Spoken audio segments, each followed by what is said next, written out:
মায়ের জীবন চ্যানেলে আপনাদের সবাইকে স্বাগতম জানাচ্ছি। আসসালামু আলাইকুম ভিউয়ার্স, কেমন আছেন সবাই? আলহামদুলিল্লাহ, আমরা সবাই ভালো আছি। ভিউয়ার্স, ভিডিওতে আপনারা যে শিশুকে দেখছেন সে হচ্ছে আমার ছোট পুত্র মোস্তফা হক আরহাম। সময় কত দ্রুত চলে যায়, আমার কাছে মনে হচ্ছে এই তো সেই দিন এই শিশু মোস্তফা পৃথিবীতে আমার পরিবারের প্রতিটি সদস্যের জন্য আনন্দের ধারা বয়ে নিয়ে এসেছে। আলহামদুলিল্লাহ। দেখতে দেখতে এই ছোট্ট মোস্তফার 2 বছর পূর্ণ হয়ে গেল।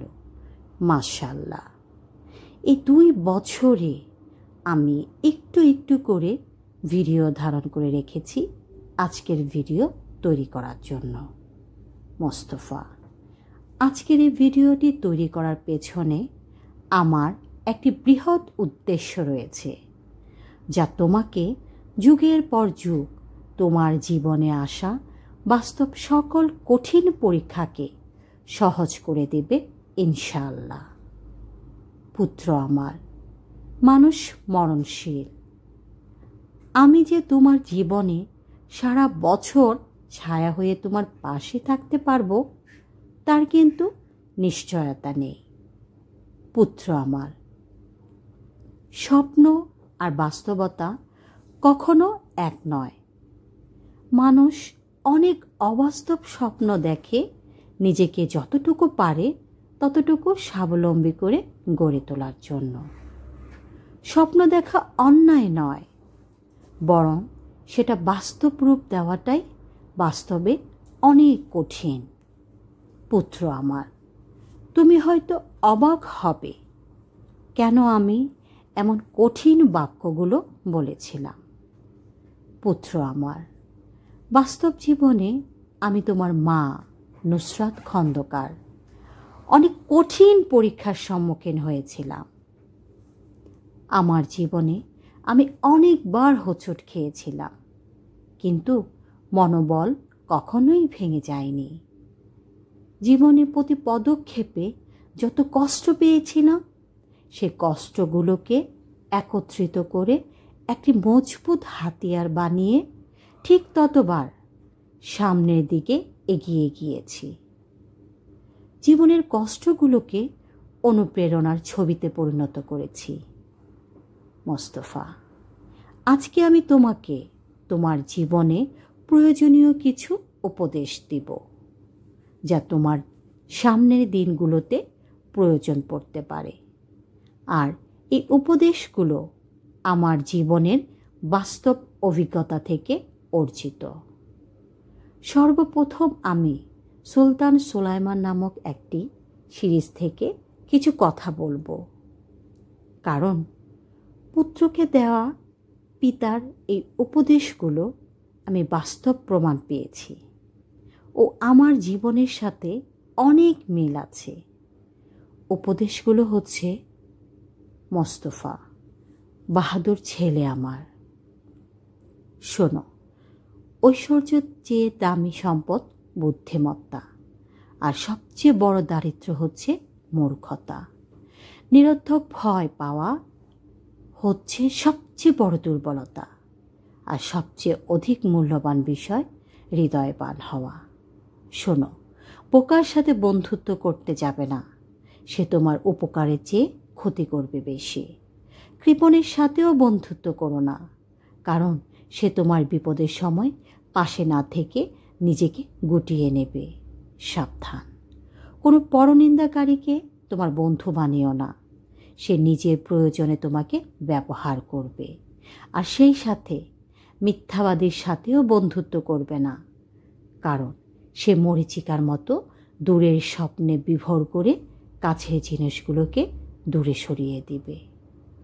পুত্র আমার, তোমার মায়ের জীবনে আরও অনেক অভিজ্ঞতা আছে, যেগুলো অনুসরণ করলে তোমাদের 2 ভাইয়ের জীবনের প্রতি মুহূর্তে কাজে আসবে ইনশাআল্লাহ। যে অভিজ্ঞতাগুলো তোমরা দীর্ঘ বছর পার করে শিখবে, সেগুলো মা তোমাদের অল্প সময়ে বলে দেব। এখন আসা যাক পুত্রকে দেওয়া এক অভিজ্ঞ মায়ের মূল্যবান উপদেশ। মোস্তফা, সর্বপ্রথম তুমি তোমার ব্যবহারের প্রতি মনোযোগী হবে, কারণ তোমার ব্যবহার ও আচরণ দেখেই সবাই বলে দিতে পারবে তোমার পরিবারের মূল অবস্থান। পুত্র আমার, অপর কোনো ব্যক্তি মনে কষ্ট পায় এমন কোনো আচরণ করবে না, কারণ আজকে যার সাথে খারাপ ব্যবহার করছো, কাল যদি অনুশোচনায় পড়ে উক্ত ব্যক্তির কাছ থেকে ক্ষমা চাওয়ার সুযোগই না পাও। মোস্তফা, তুমি সবসময় মনে রাখবে তুমি একজন মুসলমান। যে কেউ তোমার ব্যবহার দেখে দূর থেকেই যেন বলে দিতে পারে সত্যি ওই ব্যক্তি খাঁটি মুসলমান। পুত্র আমার, জীবন বড়ই অদ্ভুত। মহান আল্লাহ তাআলা কখন কার জীবনে কোন রকমের পরিস্থিতি তৈরি করে দেন তা একমাত্র তিনিই জানেন।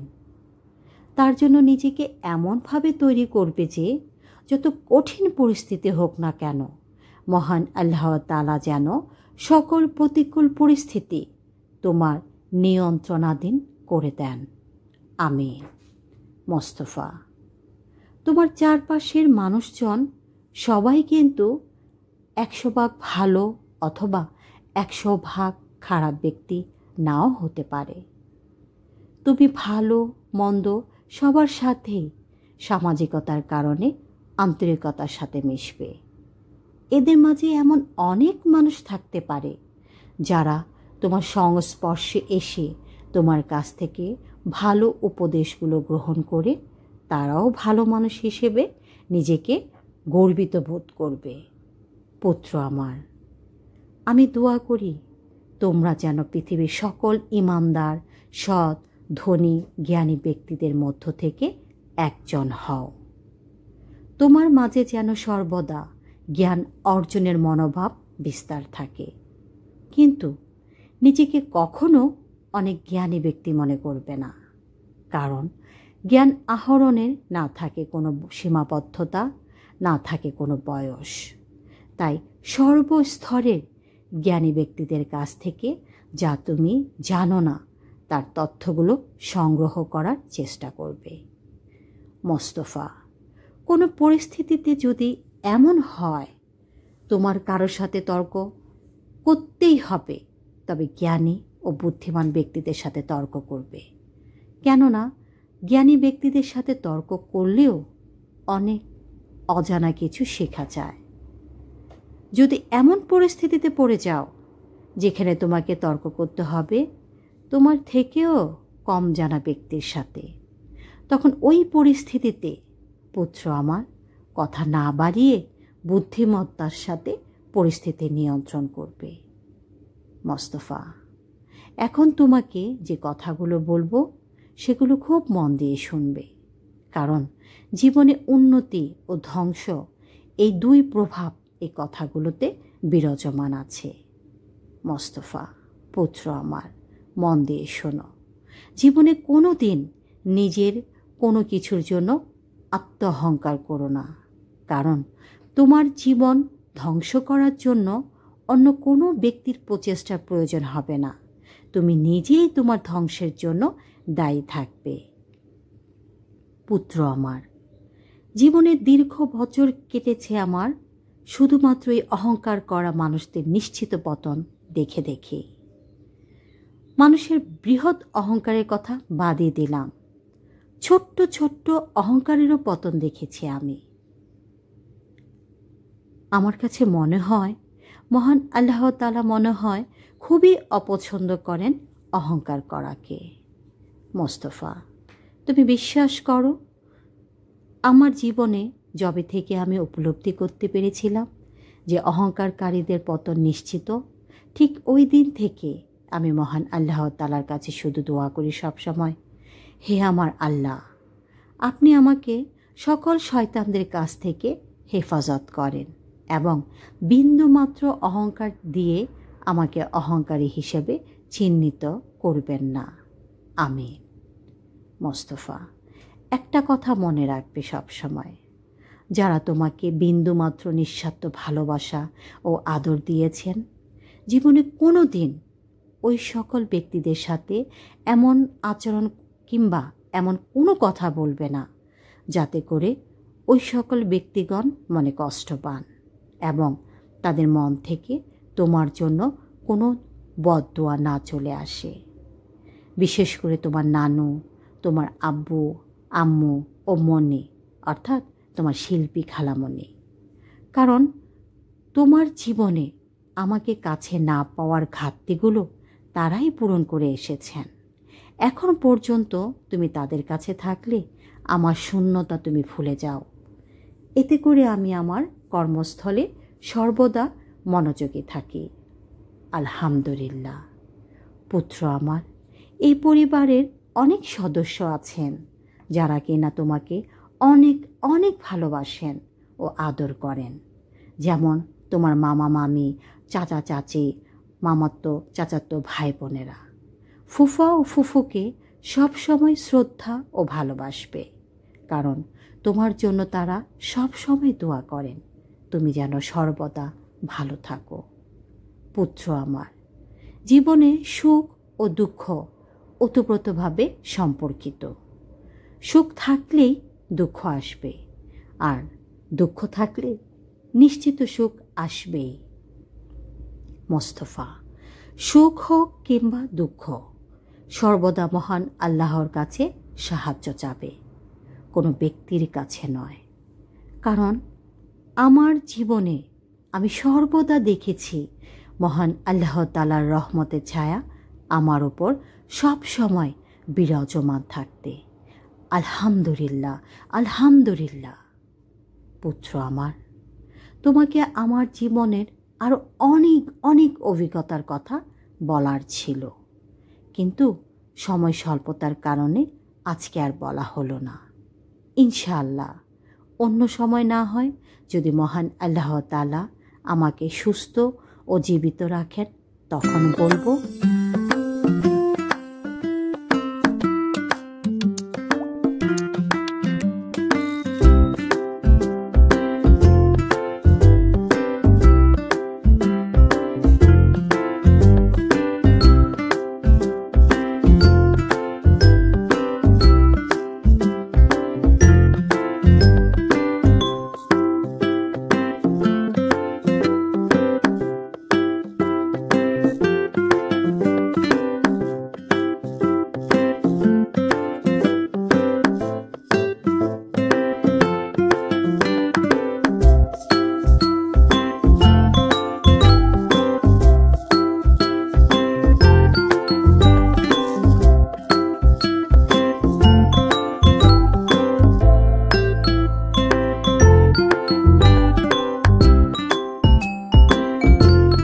ভিউয়ার্স, এখানে একটি মজার বিষয় ঘটেছিল।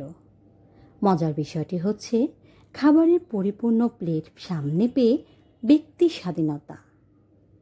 সত্যি কথা বলতে কি, ব্যক্তিগতভাবে আমি খাবার জোটা করা পছন্দ করি না, তাই মোস্তফার হাতে আমি সহজে কোনো খাবার দেই না নষ্ট করার ভয়ে। এজন্য পুত্র আমার খাবার সামনে পেয়ে মহা আনন্দে খাচ্ছে। মাশাআল্লাহ।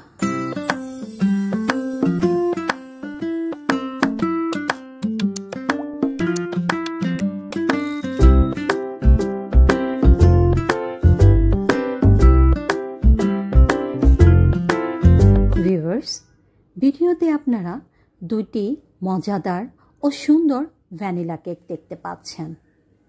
কেক দুটি পচা হলেও আমি নিজ হাতে তৈরি করেছি ছোট পুত্রের জন্য। যদিও সময়ের স্বল্পতার কারণে এই দুইটি কেক তৈরি করতে আমার 3 দিন সময় লেগেছে। আমি খুব ধীরে ধীরে অল্প সময় নিয়ে কেক দুটি তৈরি করেছি। আলহামদুলিল্লাহ। পুত্র আমার খুবই খুশি। আসলে সত্যি কথা বলতে কি ভিউয়ার্স, পরিবার ও আপনজনদের কাছে ছুটি কিংবা বিশ্রাম এই দুটি শব্দ অর্থহীন, অর্থাৎ বেমানান।